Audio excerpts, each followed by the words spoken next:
Hey guys, this is a quick overview of the installation process of an OpenRoad 4,500 pound winch. I just got it. It was $120 delivered. That included shipping. And I installed it on my Teryx too. Just a little, take your time and be patient, and it goes very easily. I basically took this bracket off. There's two 10mm screws under here.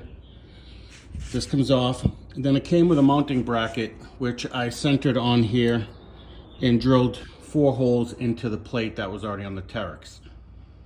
And what I did was, there was another video I looked at on YouTube where you basically take the mount and you line it, you trace the holes below it, and then you drill the holes and then you bolt into the winch. Most of these winch installations look like they're pretty much the same. The reason I'm doing this video is in case anybody wants to buy or has purchased an OpenRoad winch for their Teryx. This is how I did it. Not that I did anything special, just that I couldn't find anything on it when I was looking. So once you get it mounted here, you just run the wires up, put the rubber boots on the winch, and then bolt down the cables. I ran the cables up here. It's hard to see a little bit, but at the end of the day, as long as you route them close to the frame and don't have them flopping around, you're okay. I put 2 sheet metal screws into the frame here to mount the relay. I didn't hook up the switch, so I kind of taped off the ends for now. That's what those 2 wires are for. I'll hook that up later when I put a switch on in the cab.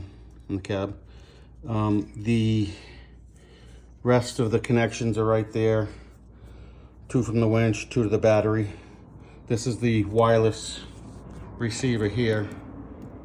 I just double-sided taped it to this plastic piece here, and that's what these wires are for the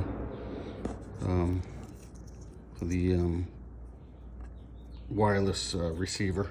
Just don't like the wires to be all crimped up like that. But, and that's that. I kind of neatly wrapped the excess power negative cable just to this. You can mount it anywhere you want, I'm sure. I wanted it high as possible.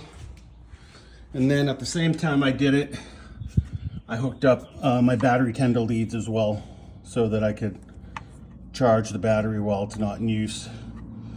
And for now, I'm just gonna keep the remote. That comes with 2 wireless remotes, which is nice. One to keep as a spare, one to keep in your glove box. So I don't really even have to mount the switch if I don't really ever want to, as long as I have this. And that's pretty much it. I mean, I was gonna do an installation video, but it's pretty obvious what you have to do. So, and I think this one looks really good too. Kind of fits in perfectly into that mounting platform that comes with the Teryx. And if you have any questions or comments, feel free to leave them below. And that is it.